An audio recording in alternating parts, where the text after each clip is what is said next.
The eyes are the place of the soul. Yeah.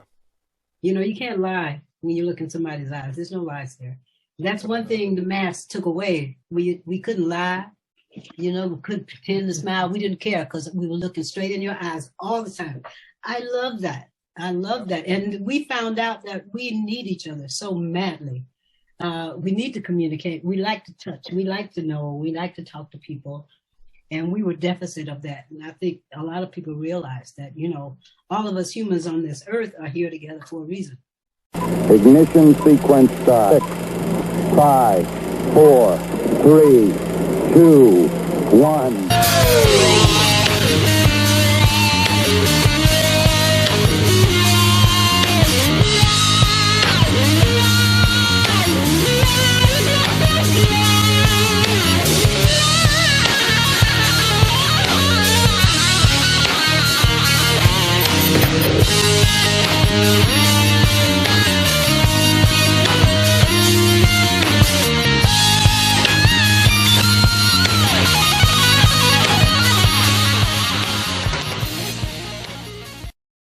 Two of you, I probably have the, no disrespect, but you know, the least relationship with, because we don't get a chance to talk very often. Now Moses knows me pretty well, and Wizard knows me pretty well, and your son Dion knows me pretty well. All right. And so Dion, as a matter of fact, not too long back, at one of your rehearsals, I think this would have been probably 3 months ago, he brought in 2 albums, 2 vinyls, to get all of you guys to sign for me, because I was not able to find any signed copies of Another Mother Further. Okay. And so I found 2 of them, and one of them was like a, it wasn't the one that was actually released. It was like, I'm trying to think, I'm drawing. Oh yeah, the promo. Yeah, it was like a promo version of it, but I found it online for a good price, and so I went on there and grabbed that, and grabbed one of the actual copies that everybody else had. And gave those 2 to Dion, and he took them to practice and got y'all to sign them for me. Oh, that was you. Yeah, that was me. That was me. So, but yeah, but and I was glad because at the time Wizard was there. Yeah. You know, so he was able to sign it too, and so this must have been recent then. It wasn't too long back. It was just yeah. He came in for that one day. Yeah. Yeah, 2 or 3 months ago, give or take. Yeah, and there you go. I know. Yeah. And the thing was, so now I got to get Michael Keck and BB to sign them. Sorry, that was me. That's all right. Good luck with that. Good luck with that, boo. Was that loud? Michael, yeah, woo. Oh yeah, no, I know it, but I tell you, I go to New York because I play up there, probably 2 or 3 times a year. Yeah. So I'm going to try my best to work out something. I don't care if I got to meet him on a street corner. I don't give a crap. No, it's going to be hard digging Michael out, man.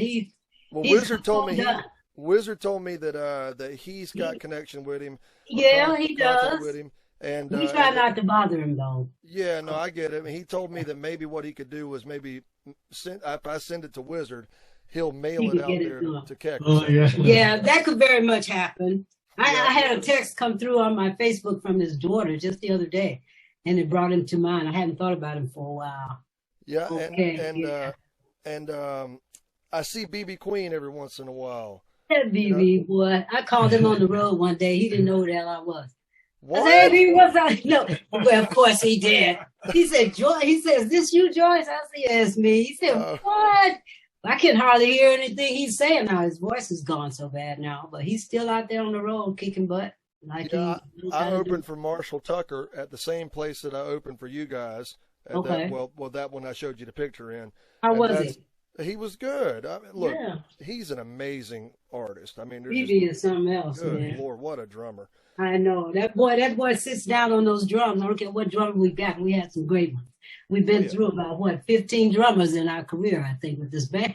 That's a shame. That's shameful. But, you know, we lost one from life, but, you know, Pepe was good. And then BB came in. And BB left, and then we had a lot of drummers, and D is the only one that came anywhere near BB. But BB had a natural spirit for those drums. He actually loved those drums. He hated anybody to touch them. They were always immaculate. I respected that so much. Absolutely. And boy, that boy was in, he showed up for a rehearsal. We were auditioning drummers one time. You remember that? And BB came in and he sat down and Lord have mercy, it all came back. It was like heaven. It was heaven, I tell you. And I'm not making this shit up. BB, when we had the rehearsal, BB showed up and he sat down and he played Truth. And it was magical, dude. I tell you. Yeah. Let me tell you what that drum break in Mickey's Monkey gives me chills every single time. What about the run in the Hard Rock Lover, though? How about that one? Yeah. Oh, yeah. We had the biggest time getting him to play that because he swore he couldn't do it. He said, I didn't do that. I said, oh, yes, you can. Doc kept on him. He thanked him once he left. He said, I appreciate you getting on my butt about that drum fill on Hard Rock Lover because it made me the drummer that I am today. No. Okay. He's from where's he from? He's from Tennessee. His words were, Murdock, you wrote me like a cheap back. We read about the hug. He was gonna play that. He said, but at the time I hated your ass, but I'm grateful that you did. Yeah. You know? Sometimes you just people need motivation. They need a little extra, so most of us. Yeah, well, people come into your life for different reasons, and sometimes that's just, that's kind of the way I vibe. But I usually don't question why I know certain people. I'm like, you know what, I'll figure it out. They got some purpose. Absolutely, absolutely. Because your life is a whole path, and as you walk that path, things are going to happen. Crossroads come, and you don't know. You're always blindsided by your life because you can't plan for everything. You cannot, people say, oh, well, I knew this was going to happen. Oh, hell no, you didn't know that. You just kept putting one foot in front of the other. You had an idea where you wanted to go and what you wanted to do, and then God took care of the rest of it. But nobody makes plans that ever can, I think, come to fruition in its truth, because truth is a hard nut to crack, first of all. It's just what did I say? The truth is just like a sweet lie. I like that. Because it changes from one lip to the other, the truth, right? Right. So, you're right. I walk my path in life the same way. I don't really make any plans. I never saw this band. It is what it is sometimes, you just never know. I kind of, sometimes I hate that statement. It is what it is, but at the same time, it does make sense. I hate that statement all the time. Hey, it is what it is. It's undeniable. It's undeniable. It's one of those catchphrases that'll go down in history. Yeah. It is what it is. And that'll blow you up every time. No, don't say that. Okay. It's a Live Nation venue, and it's got a really cool vibe to it. It's sponsored by Gretsch. And when you walk in the door, you see there's a Gretsch drum kit. I think there's two of them actually right inside the door. And when you walk into the actual venue, the Gretsch guitars spanning over the years are along the top. Oh, nice. It's a cool spot, But I was telling him, I said, look, I've got some connections in the business. I said, let's talk. Let's get some of these folks in here. He said, well, who do you suggest?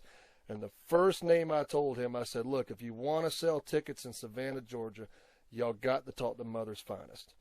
There's no doubt about it. And God's ear.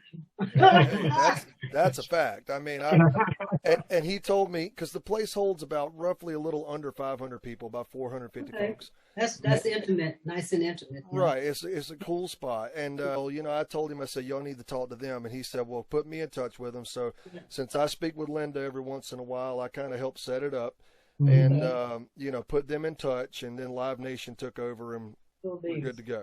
Yeah, we've been quite impressed. The dates that we have played, there haven't been very many. And some of the places that we usually sell out were just short of that, maybe 150, maybe 2. And we just equate that to, people are not coming out yet. It'll probably take us the rest of the year before we get it back. Hopefully so. Hopefully, and, we got this tour coming up in Europe. Looks pretty good. We've had to put both tours, which we usually do 2 weeks at a time, we've had to cluster them together. So we'll be out about 4 or 5 weeks. It looks pretty good. Oh, and you guys always kill it in Europe. Yeah, again, they're scared. They're scary. People still scared to come out. You know, we don't know. I mean, we just don't know. We're with our promoter, agent, whatever. We're just sitting down, making a plan, and seeing exactly what we can do over there. And the government's good about subsidizing and all the rest of that. You know, because they know. And there's a lot. I don't know if it's still true, but a lot of places don't even allow a certain amount of people to come in. Yeah. You know, they ain't gonna let. I mean, you know, you got, you know, I think so 100 or 200 or depending on the size of the venue, they make sure that everybody's there. Yeah. You know, so it's awesome though. But we've been doing pretty well the dates we have played. People have come out. But people want us to play. That's pretty, I mean, gigs are just, you know, they're coming in. I was worried about that. It's about when things start opening up, the gigs are coming in, and now I gotta. Yeah, you gotta go to work. Hey, we've been laying around. We've all enjoyed just being stuck at home, you know. Look, to be on the real side, man, I tell you. Nobody would question that the pandemic sucks. You know. That's right. But however, I will say this. In some ways, the pandemic, from my experience, has made some people realize just how much they miss certain things. Mm-hmm. And I can't tell you how many people that I've spoken to, because since the pandemic, I mean, I've done shows as far north as Manhattan and Connecticut and all those areas, and every place that I went to, somebody come up to me. I mean, every single one of them, and they were like, "Oh my God, I'm so ready to see the show tonight. I haven't seen live music in over a year. Oh, sure, yeah. I want it, you know." And and you know, I told Dion not long ago when I was talking to him about 2 weeks ago, maybe. I said, "Listen," I said, "people are at the point now where they just don't give a crap." And I'm not saying everybody, but they're kind of over it. Yeah. There are certain folks out there right now that are just like, you know what? I ain't got time for this. I'm gonna live my life through it. Well, you know, I'm not one of those guys who was ready to let it go. I mean, I took it to heart. I mean, because, you know, the thing was, when this all started, hopefully a short story of a long story. At the top of the pandemic, I was already on a tour called the Rock Classics with Alice Cooper. Yeah, I just saw Alice recently. What a show!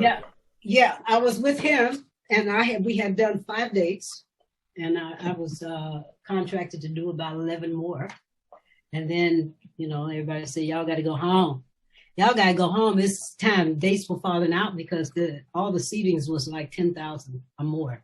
Yeah. So I hadn't played in front of that huge of an audience in years. I couldn't remember. Long time, but it was awesome.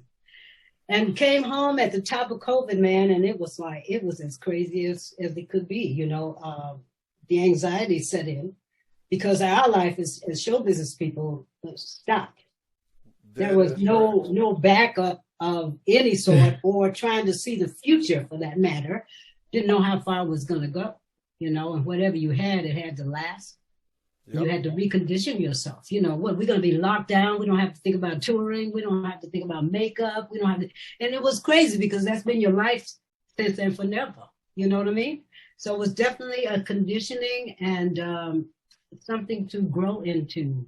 And luckily, Doc and I, we had each other because we locked ourselves down right away. We didn't have a choice. Oh, and I know Alex is going to he's not going to do the tour this year. I think he's going to continue it next year. Oh, yeah, that particular, for sure. Yeah, but dude, it was awesome. I was singing in front of a 40-piece orchestra. Oh, my God. Oh, yeah. It was there's a dream. Truly amazing. There's a dream. Where's it? The calendar? Yeah. Oh, I'll go get it. No, I go get it.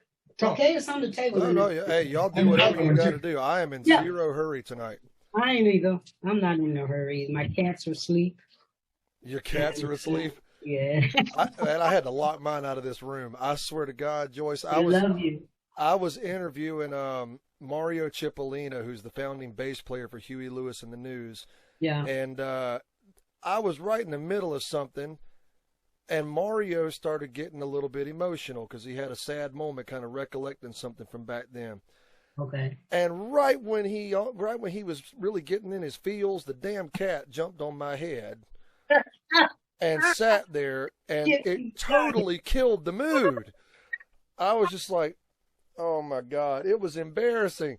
You know, and Mario is a really close friend of mine, so he just laughed about it. He thought it was funny. It was a beautiful moment. Cats know they're mysterious like that. It broke the scene because he needed to come out of there. You know, he surely did. I tell you what, that was just that COVID, you know, the whole COVID thing. My take on it is this: back to that conversation we had about our journey in life and how many people you meet, people that come into your life you didn't know it was. I don't know, who are you, and then. I got a little deja vu. Seemed like I know you before. Just like we saw you, we knew you too. You know, but your heart doesn't know exactly where, but something in your spirit knows. I've seen this guy before. I talked to him. Did I dream about him or what? You know, I'm nuts like that. And in the audience, I have to do the same thing. You know, as an artist, you have to learn to read your audience. Every audience is not the same. And every whether it's female or male, the deficit of communication can be different. So you have to figure that out. And you choose the people that you spread a lot of love to, and you choose the people that you don't need to work with, you know what I mean? Because they got you. The other people you need to work a little bit. And then before you know it, the whole room is engulfed, hopefully with your love. Yes. And your desire to please them. You know what I'm saying? As a stage, old Doc's got this calendar. Oh, okay. I got you. Wow, that's cool. Isn't that awesome, dude? That is awesome. I wanted you to see the, do you know what a magazine is with Alice on it? No. Why are you asking me now? You should have brought them. I don't know where it is. But anyway, this was a calendar. I got to tell you about this show because this show had the lead singer from, there was about 6 artists on the show, and of course, Alice Cooper was the headliner. Yeah. Cheap Trick. That's what you think about. Yeah, lead singer for Cheap Trick, and a couple of English artists. One was from some bands that's been around for a long time, and they're British and Scottish, and it was cool, you know. And a lot of background singers from all over Europe, Italy, you know. And yeah, we were all on the same bus together, and it was like really amazing. Sweet. It was so amazing. What was good is we were all old school. None of us. We all had some time on us, you know. So there was no tripping, no head trips, smooth. I mean, the whole organization was of over 100, maybe 200 people who worked that concert, and every night came out without a hitch. And the violins, horn section, and the rhythm section was 2 guys from a heavy metal band. They were kicking it. The rhythm section was a heavy metal. Hold on 1 second, guys. I'm going to let Tyler in the room here. He just got here. Hello, Tyler. Come on, baby. Hang on. Buzzing him in. Joining with him now. He's connecting to the audio. And there we go. Hey, Tyler. Glenn Murdock, Joyce Kennedy, meeting Mr. Tyler Gray, Director of Entertainment at District Live in Savannah, Georgia. Hey, is he waving? How are you, guys? Hi, baby. We're excited to have some fun, man. We're excited to have you guys. Absolutely. Yes. Oh, you're so funky looking. Look at you. I'm a white boy for life. I'm going to get a little funky in there. You know what I'm saying? I like the look, man. The look is working. You go. It's like Harry Potter who knows how to rock. That's the way I think. Harry Potter that knows how to rock, bro. I'm gonna. You'll never live that down. Nope. I swear to God. I ain't gonna mess with that. So Tyler, I was just telling him, you know, that when I had the meeting with you, and I mentioned Mother's Finest, the first thing you did was get out and you checked them out. You were really excited to see everything that they were going to be bringing to the table.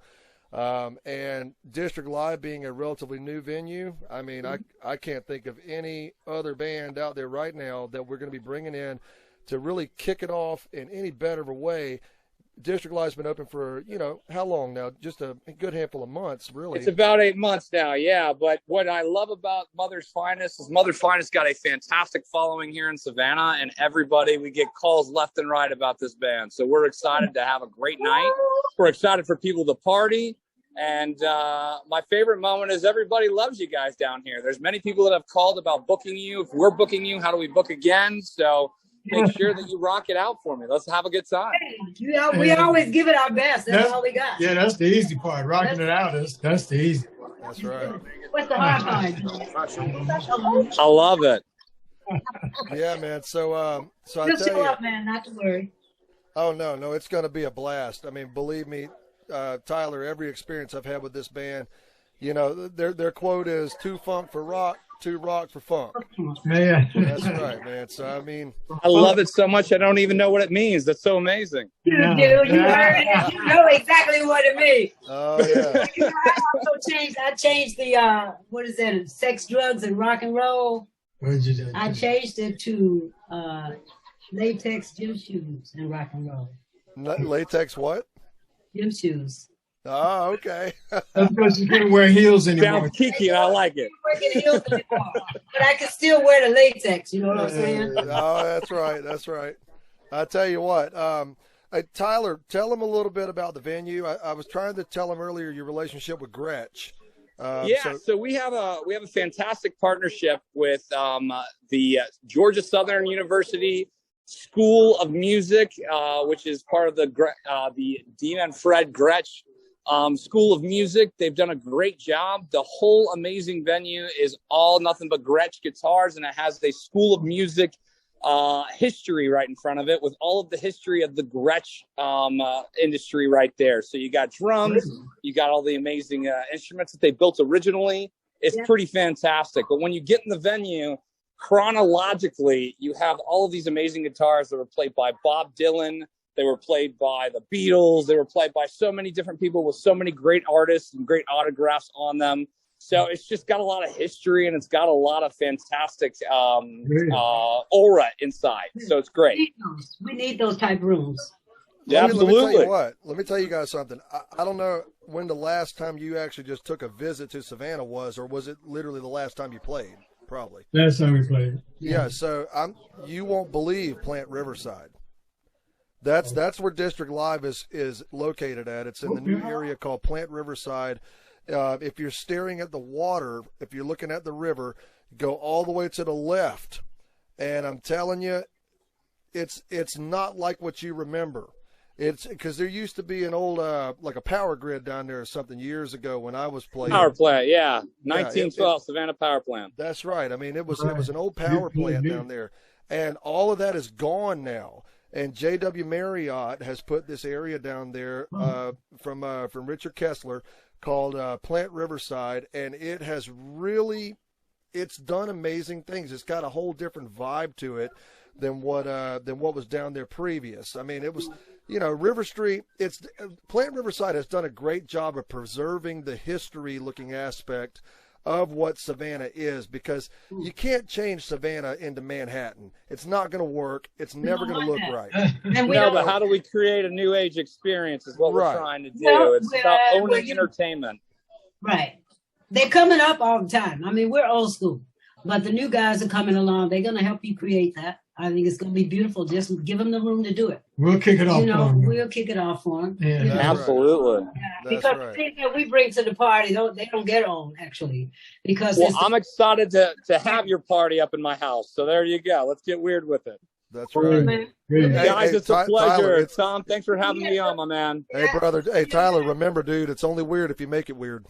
Well, and I make it weird all the time, so there it is. All right, brother. We'll talk soon. Take good care, guys. See you, Can't brother. wait to see you guys rock it. You too, brother. See you.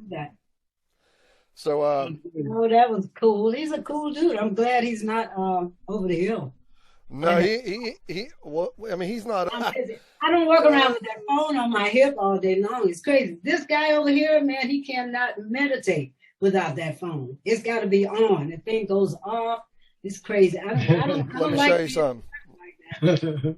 I got two of them, and this one right here. Oh man! Nobody calls this unless they family or something like that. This one right here is for business, and if I want to leave that one home, I put it face down. I walk out the damn door. Oh, man, where's your peace? Does your head ever stop? Oh man, come on now. Well, let me tell you what. I have a very strict way of doing things personally. Okay. I got to have either the day before and the day after or 2 days before because I want to enjoy the area that I'm at. Okay. So I go to the national parks and I go to places like that and I see, you know, things. I enjoy hiking.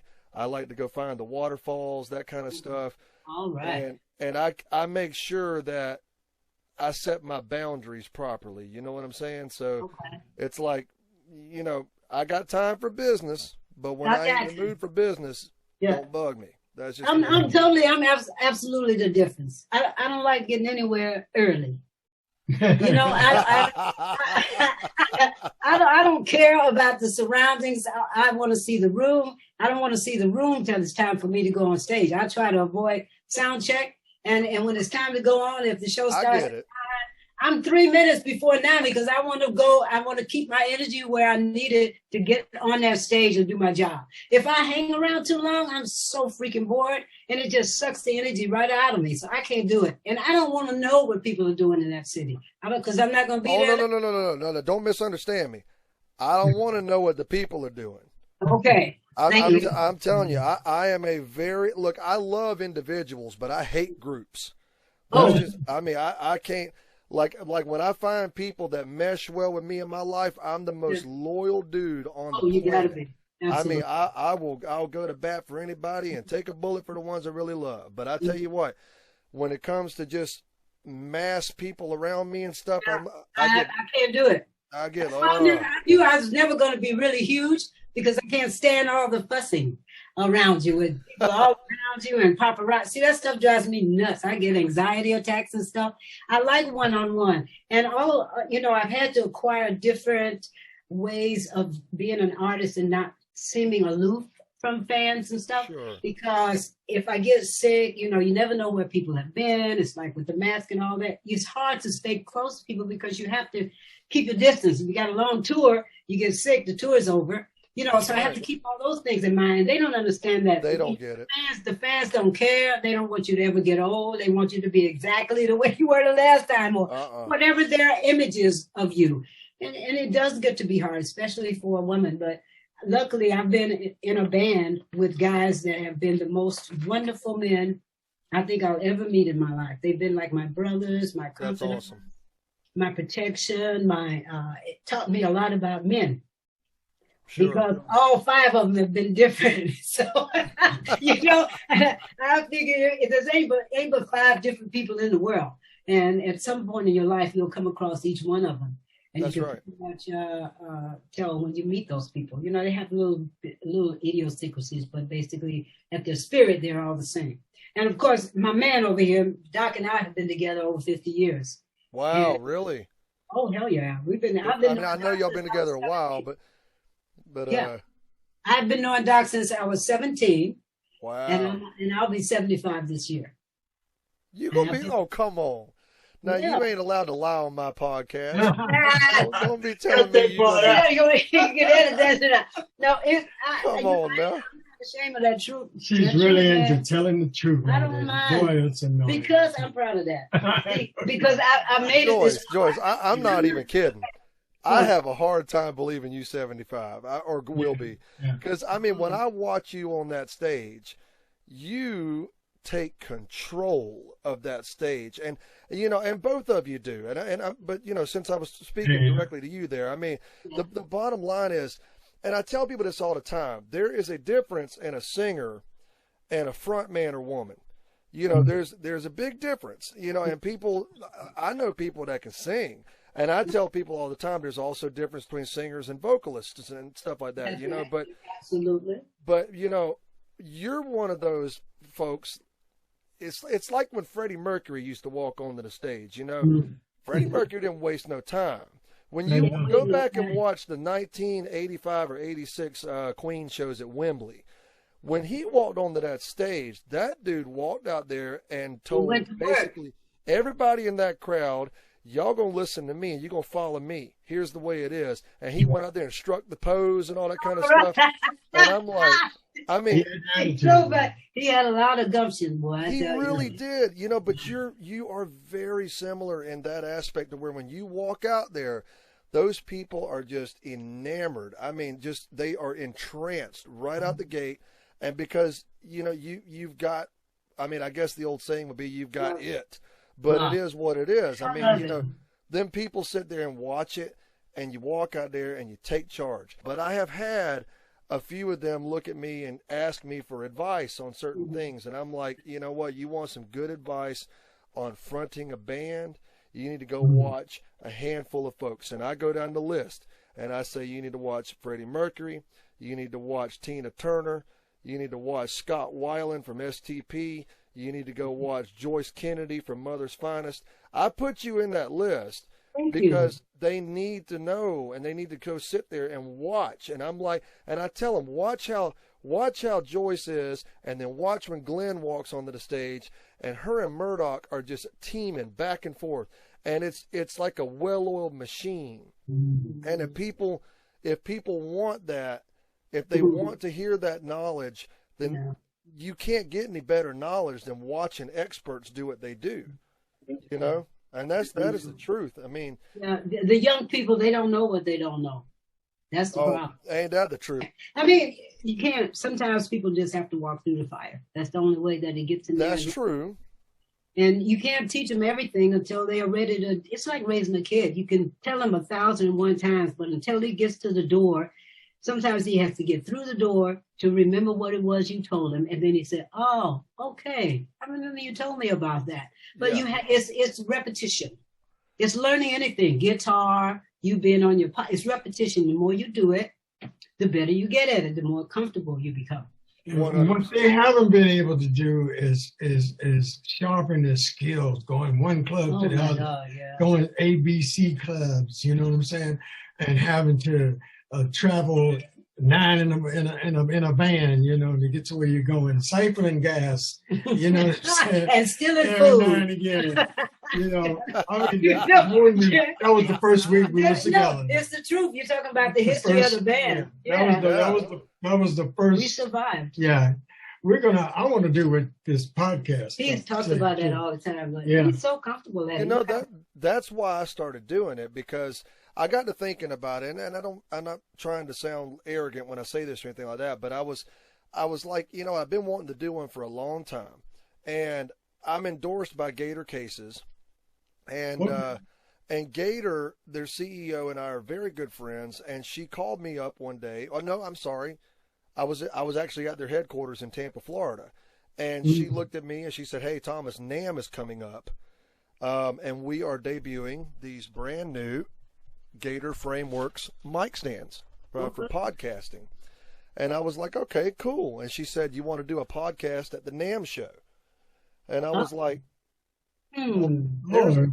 see, that's when the door opens and you just walk through. You go. Yeah, that's right. Because my podcast debuted on the main floor at the 2019 NAMM show. No, 2020 NAMM show. I'm sorry, 2020. And I told her, I said, that would be great because I've got a lot of networking and I got a lot of friends that I can bring on to it. So I had some, you know, different folks come in and things like that. And the podcast just kind of took off and, you know, it was just doing really good. So, you know, but that was why I started doing it. And I'm sure that, you know, good Lord, if I can do it, you guys would be able to just tear it up. I mean, because I can't imagine how many folks y'all have met in your careers that you could bring on as guests and just, you know, have talks with them. Oh, he's a talker, man. I start with the band, but what I really want to do is I want her. Every morning we get up and over our coffee, we reminisce. I mean, it's We got a lot to reminisce too, boo. And it's constant. And, you know, we have to. It's like we're trying to go back over our lives to make sure that we still remember, like Indians, you know, tell the story. Yeah. And that's what I would like to do. I'd like her to sit out, she and I, over some coffee and get 2 microphones and just go at it, you know? Yeah. You know, and tell the whole story. No, we can't tell. Yeah, tell the whole story. Probably can't tell the whole story. We can't tell the whole story. Thank you very much. We have some backroom stuff we can't tell, though. And that's okay. Some stuff you got to keep special just between the 2 of y'all. Right. But hey, I tell you what, very shortly here, let's reminisce a little bit. We'll tell you how it started. Joyce and I were a duet, for lack of a better word. And we were playing in Dayton, Ohio at the Golden Line. Golden Line. And we got stuck there for some strange reason or other. We was doing a little too much acid, smoking a little bit too much stuff. And we got stuck there. I forgot why. But anyway, and the guy from the Golden Lounge, he loves us so much that he was saying, you guys can just be the dance band, you know? And well, we don't have a band. And then Mo's band came in, and we heard Mo, the Raspberry Blues Band, and he was the best.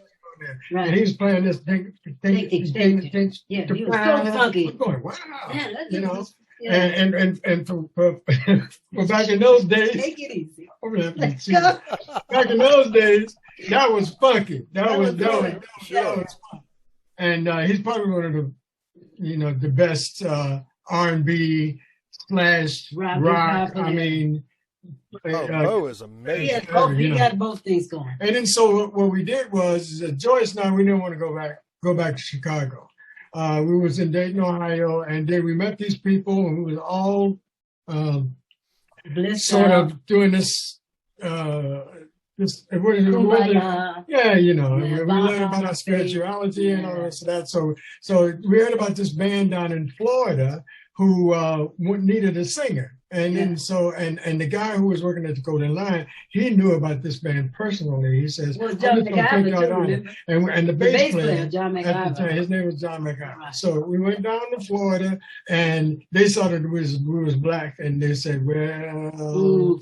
Not quite what we were and so we got really? I mean, I'm not surprised, but wow. Yeah, but we got pissed off. So then we started saying, we're gonna stay right here. We formed a band. We called Mo up. Mo got in the raggediest piece of... And it was during the Kent State riots. Yeah. And he had it, you know, Mo was really good with cars. And he had built this car. I think it was a Buick or something. And it had a hole in the floor. Well, he put it together. That old car had a hole in the floor, and he had to drive. It was a station. Pontiac station wagon. You know, that's why we used to green ones with the fake wood on it. You know? Sure. And he had and there was a hole in the floor, and that made it all the way from Dayton, Ohio, down to Florida, because he begged us before we left. He said, "Don't leave me." He said, man, you guys got to take me with you, and we couldn't at the time.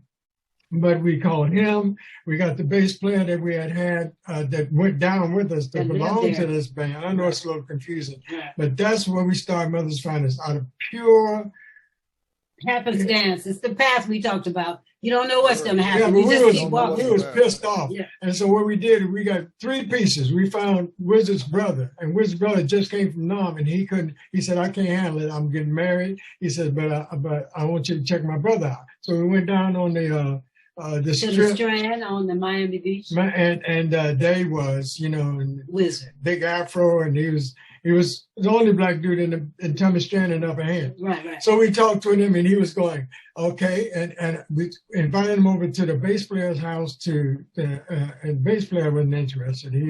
He was off going his other band, but we made friends with the bass player's woman, and she said, fine, y'all can hang out, and we, you know, it was she was a nurse. Yeah. But we made that band 3 pieces, and Joyce and I, Mo, Wizard, and a drummer called Douglas. Yeah. We just heard him. He went to Vietnam. He said he couldn't hang. He said we did too many drugs. He couldn't hang. But he got sort of scared straight, but going to Nam was not an option. Vietnam didn't scare him. The drugs scared him. We did. Yeah, we scared him. Yeah. But we played at this club called a Flying Machine. Yeah. And we begged the guy. We said this. He says, well, y'all lost John, the baddest bass player on the strip. He said, we kept begging. He said, look, man, just let us audition, you know. And we auditioned. He says, okay, I'll let you play this weekend. Right. And that turned into 16 weeks. We played at that club. Yeah. And the other band, the rival band, was down on, I forgot the name of this big club they were playing, and we just bled them dry. Yeah. They were always I was so proud. We bled them dry. Yeah. You know, and our joint was packed every night. It was spring break. I don't doubt it. Every single night. But that's why, if you think about it, Doc, that's how we built our fan base, because that place was college written, you know, it was spring break.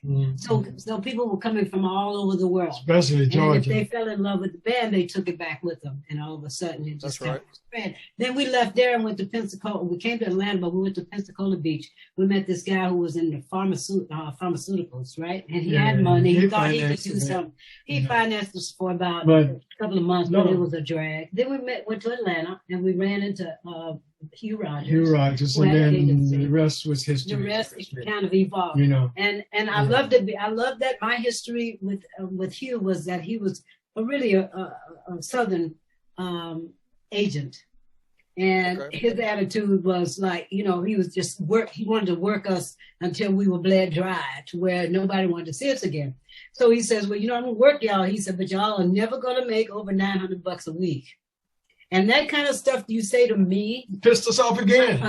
It riled my spirit. Well, I wasn't really mad, but it made me want to survive it. Survive the thought that you should have said, here, hold my beer. I'll be right back. I could have, but no. The beauty was we played the what's the big room, 20,000 seater. We played it. No, not the Fox. It's not there anymore. It went down. Oh, the Omni? Omni. Yeah. The first time we made way over that. Well, the first time we because I went to him, and we had got a college gig for $1,500 for the one night. Yeah. And I went and I slammed the check down in front of him, and I said, dude. It's not $900. You know. That's right. It was for one night. Yeah. But I mean, the motivation that was good. Yeah, motivation for us being predominantly a band of color. Certain things had to push us across and take the chances and take the hits so we could move forward. So we try not to ever look backwards. We always look forward, no matter what happened to us. And as I said earlier, these guys were always such a beautiful entity as far as a female artist is concerned, because I stepped across the lines big time. I mean, even my father said that wasn't the kind of vocalist he thought I was ever going to be, a rock singer. Mm-hmm. I said, well, you know, rock chose me. I didn't choose rock. That's the way it works. That's the way it works. And this is who I am. And of course, none of my family was very happy with the choices I made as far as my career was concerned. But I was happy. Chicago, South side of Chicago, church going, blues, jazz, you know. Hey, come on. Yeah. After hours.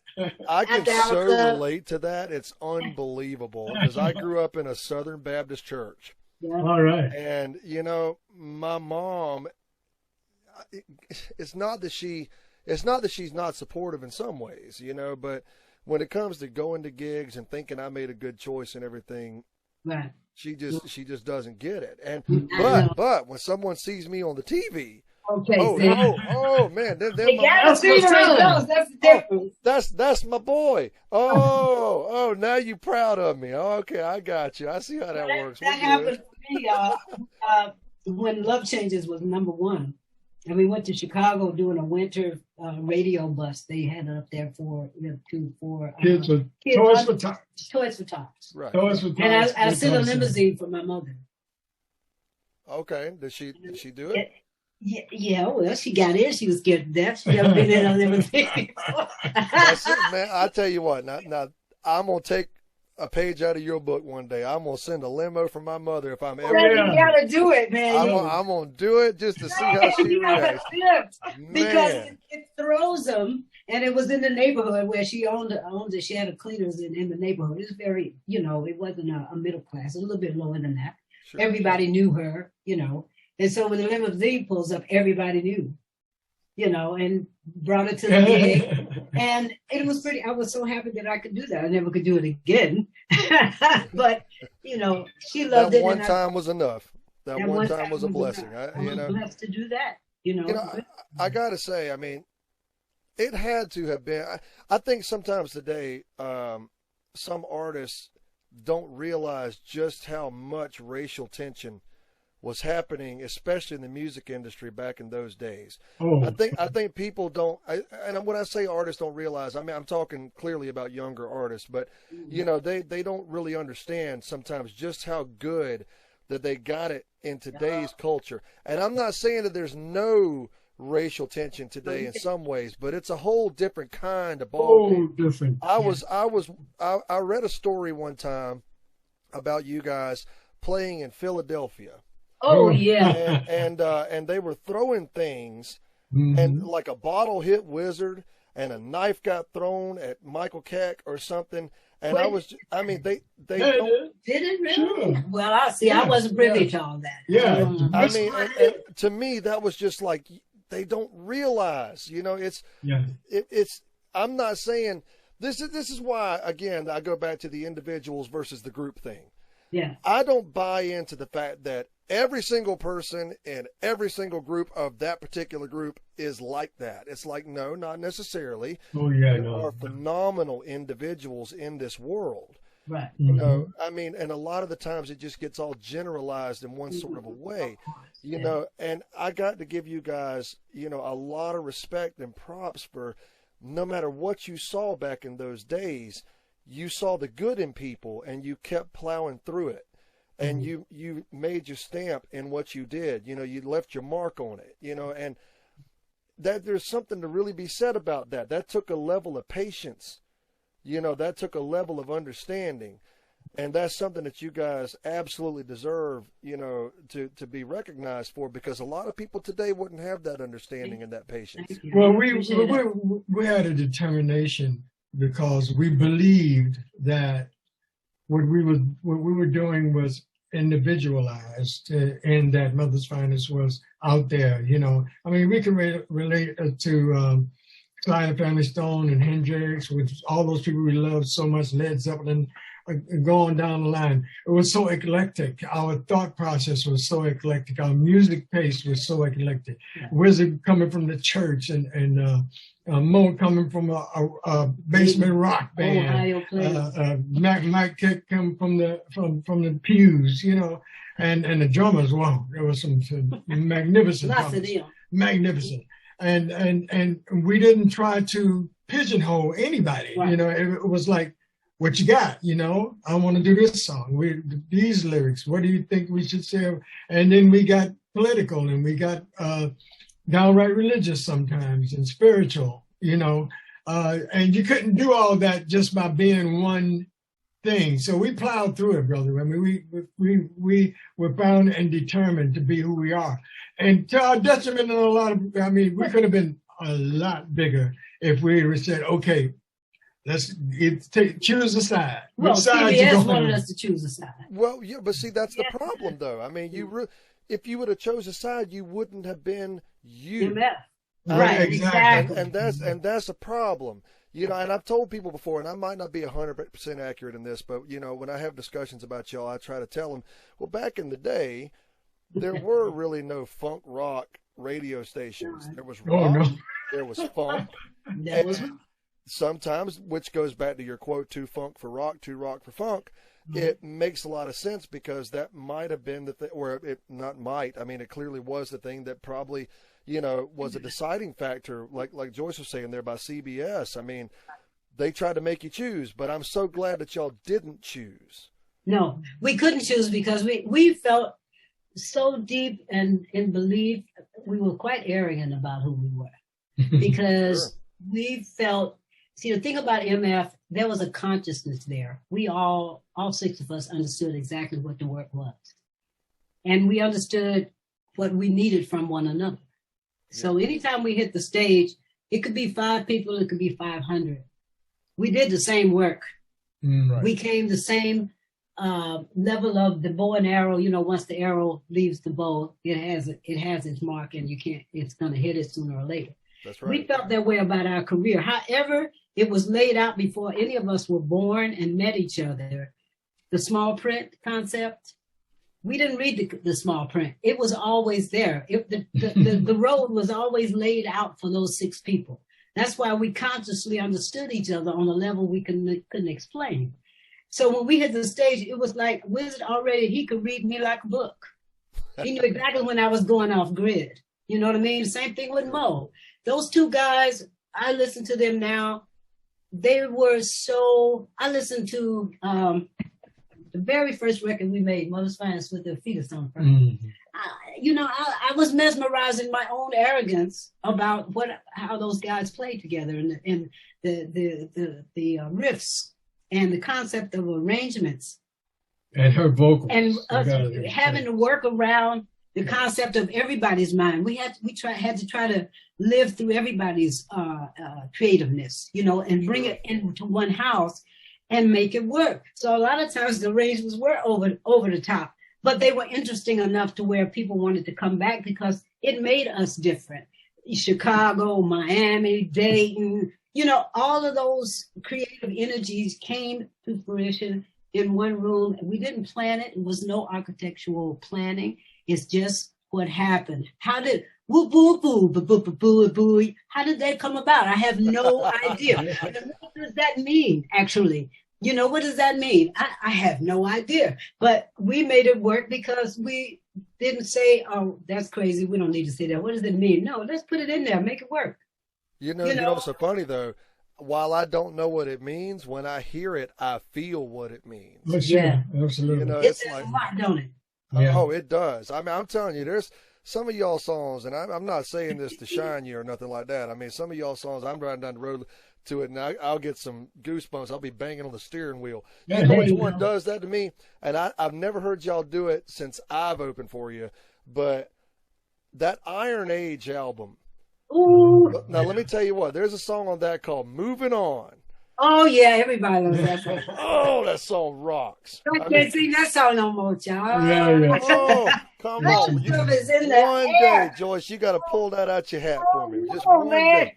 Them guitar notes, those guitar keys, I cannot hit those songs anymore. Oh, but man, that song just gets the blood boiling. I'm telling you. I've literally been in the mood to like go to the gym and start working out, and I'm like, man, I just ain't motivated. And then I'll put that song on, and I'm ready to go in there and throw punches with Mike Tyson. I know that's right. We had a lot of. You only do that once. Energy. No, I didn't say I would win. I will wind up in the hospital, but that song puts me in the mood, boy. I am convinced that right then I'm ready to go. We had so much energy. We had a lot of energy. I mean, it's still there. Well, tell me this too, and then we'll stop with the history stuff here and go ahead and start moving toward the end. It was going to be a lot. What's that? Oh, but hey, I love it. You ain't gonna ever quit. Give me. And we just started, boo. All right, that's great. How did the nickname Baby Jean come around? That's my mama's pet name for me. Yeah. I didn't just come up with it. She always called me Baby Jean. Okay, I dig it. And that's an honest and innocent answer there. I love it. My mom. Now, see, you and I, we run in some of the same circles, maybe had a few mutual friends, and one of them, God rest his soul, was an amazing musician named Doug Bear. Oh, Doug, I miss Doug so much. We have so many funny stories. That dude was so funny. I had to bring up Doug in this interview today. Because, all right, you can do that. He was such a nice guy to me, and he come out to some of my gigs in Florida. Damn, that boy was so bad. Yeah, he showed up to some gigs in Florida, and was just so kind. And now Doug would tell you too if he thought you sucked. I mean, he would. he was direct, and one of mine and his mutual friends. Do you know Beaver Felton, a bass player? Because Beaver owns a music store down in Florida called Bass Central, and released I know you're talking about. Yeah, and he released an instructional series years ago called Super Chops for Bass. And so he's the one who introduced me to Doug Bear. And Doug left the first gig, and Beaver come up to me, and he said, Claxton, he thought you were terrible. He would have told me you were terrible. Yeah. And from then on, Doug and I, on the few occasions that we actually got to talk, I mean, he was full of wisdom. I mean, he definitely had a lot of experience, so I had to bring him up to y'all today. I mean, what were some of your experiences with Doug? What was the name of the record he did with us? He did one mother to another. Not one mother to another. One mother to another. He Yeah. did with us. That was a European release. Yeah, that's the one we produced. He worked on what's that? Love Me Too. He played on that one, Okay. and he played on a couple. He was just bad. Yeah, most of that. Yeah, we still have an album where we you really know, got down to knowing each other. Well, see, the thing, Doug he wasn't a small guy, No. and yeah, he still has some of the funniest jokes about going to an eat all Chinese restaurant, and he would tell the Chinese people tell him that he must go now. You eat too much.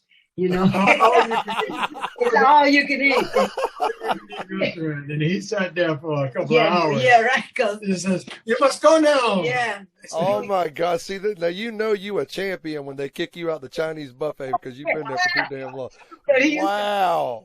So hard. So I said that to say we wanted to carry Bear with us a lot, and we were going in and out of Europe a lot. But I mean, he was still in his head always too, because as blunt as he was, he had a tendency to be he was a Pisces. When he put his hands on that keyboard, oh my God! Oh man, what a player! Oh, I never had the pleasure of playing with Doug, but I went back and watched some of his stuff, and after I met him, and I was just like, wow. I mean, Doug was. That's when I started doing New Orleans. He went to New Orleans. He was New Orleans, yeah. As he played like a New Orleans musician. Sure. Brother John, is it Brother John? No. Yeah. I have no mind. But that's when I started doing solos, the acapella stuff, was when we worked with Bear, because he knew how to accompany a vocalist in such a way that left all the doors open to where they could fly and stay within a melody. And I learned doing that in my earlier days when I was doing jazz. So I was very familiar with that, but I started putting it into the rock vibe because he knew how to make it work. So that's when I started doing it. I still use it today, every now and again. I do an interlude before Baby Love, which is different than the regular funk. We pick it up in the funk area, but I start out with a very small, slow interlude, a Baby Love lyrical melody that is blue and sexy and moody. Yeah, you did it the last time I saw y'all, and I was like, okay, that's cool. I dig it. Okay. And then you went right into it. Yeah, it'd be working. It does. I dig it. Especially with women. What's that? Especially with women, you'd be surprised. Oh yeah, no, I can totally vibe that. I don't know for a fact, but if I had to guess, Joyce, you got to be a Cancer. I am. Oh man, see, wow, listen to you. I knew it. I just knew. I don't believe you knew that. I believe you read it somewhere, didn't you? No. I swear to you. No. Look, you have to keep in mind. What did I tell? I swear to you. Okay. That's a wild guess because, and look, I have dated about 4 different women who were Cancers. So I know. I just believe me. I know. Okay, Capricorn. And one of them probably wanted to burn my house down, but that's okay. That's all right. I ain't gonna lie, boy. There was something. I learned that personality so well, and I was sitting there thinking about it. I was like, I don't know, but I bet I'll know by the time I finish talking with her today. Yeah. But what sign are you? I'm a Virgo. Oh, that's what he is, don't you? I would have guessed because I can tell by the work ethic.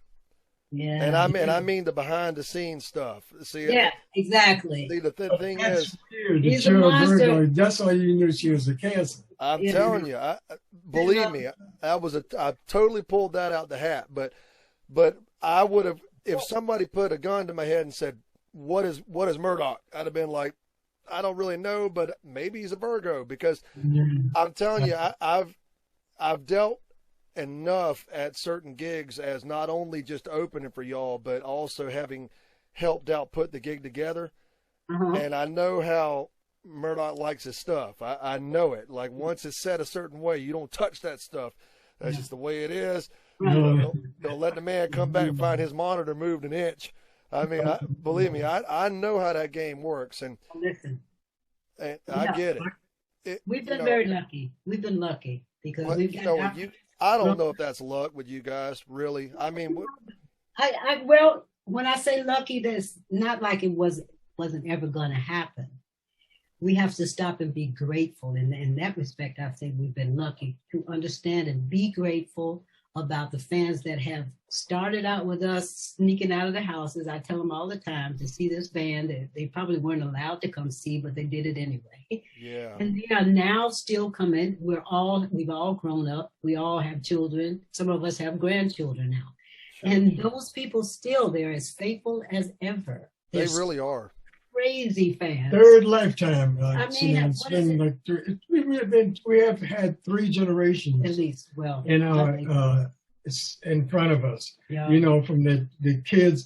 I mean, these people would bring their kids And hold them up. Kids go, oh And my they hold God. them up. You know, It's my but kid. his kids getting off, and Wow. she was the daughter of, you know, Yeah. the mother that started it all. What was that? Somebody just told me about somebody. Oh, yeah, he's actually a doctor, and he has to do some. Oh yeah, he's gonna do this new thing for my knee. I have my right knee is going out on me, so he's gonna do. They call it PRP, Yeah. and what it is, they take your blood and they shoot it in there. It's not like stem cells. Oh, They take your blood, They they make take it it- up, and they take what Take is all the impurities out of it. and take the healing plasma. part of your blood, and then they put it back in the knee. It helps the knee to rejuvenate. oh Well, wow. It was Joyce, and he said it's because of my mama. Yeah. My mama probably. He said he played music until he couldn't hear anything. Yeah. Anybody else? His He played parents Mother's Finest. played Mother's Finest all the time, so he said, "I just want to do it for you." You guys have by far one of the most loyal fan bases. Oh, out my there. I God. mean, that is the honest to God truth. I Yes. mean, that's why when I told Tyler about you guys, I was like, listen, this is the right choice here, because I mean, all you have to do is say they're going to be here, and they have a certain fan base that will show up wherever that band is. Now, granted, We would too. We would show up. We really didn't differentiate about gigs. We said they want us to play, we're playing. oh yeah, absolutely. There's a show on YouTube that we did before we did the show, and there was 60,000 people over in Holland. I think it was. Wow. You know, when we did the Rolling Stone song, you know, the medley. Oh yeah. We did that same medley in Boston for about 30 people All right. just before we went On the radio. over to Europe. Yeah, it was on the radio, and we actually have a tape of that show because it was one of the.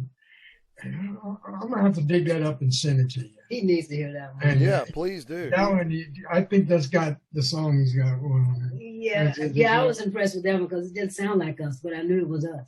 It was Going down. parody and it was Whoa, pretty I had good. that much energy. Actually, Oh my I know God. where it is. Okay. Yeah, I'm gonna have to send you that tape. But we played in Boston the week before, and we flew over to Europe and played for 60,000 people. The same set. Yeah, it's the same set. That's what you were trying to Yeah, say. yeah. Yeah. But I mean, we also did a lot of Out of that. fear, you have to do that. You have to. That's what we will rehearse, because when we get up on those stages, man, you can be talking about being intimidated, because these people have their crap together when it comes to putting these shows on in Europe. You don't have to worry about anything. You don't have to worry about sounding good. No. They're gonna have the best equipment. Right. They're gonna have the Lighting. best stages. Backstage. And you better not be late for nothing. Right, you got to be on time. You know, I mean, you will. Yeah. They'll set you on fire. But that's the reason why. That's the reason why I always tell 5 them. minutes late, light a flame.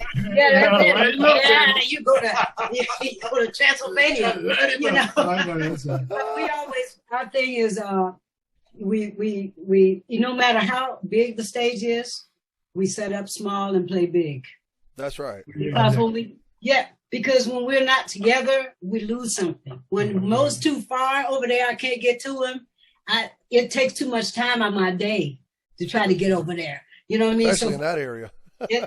So I mean, if we play like we're in Athens, which is one of my favorite joints that we play, Athens is a college town. Yep. And the stage is perfect. It's a little bit tight, but I mean, the people are right there. I mean, you can mess with somebody who's right there and look in his face, you know. And that's the right size. If we stay connected like that, we never lose. Yeah. Well, there's a method to the madness. That's what I tell people all the time. With that, I said there's always a method to the madness.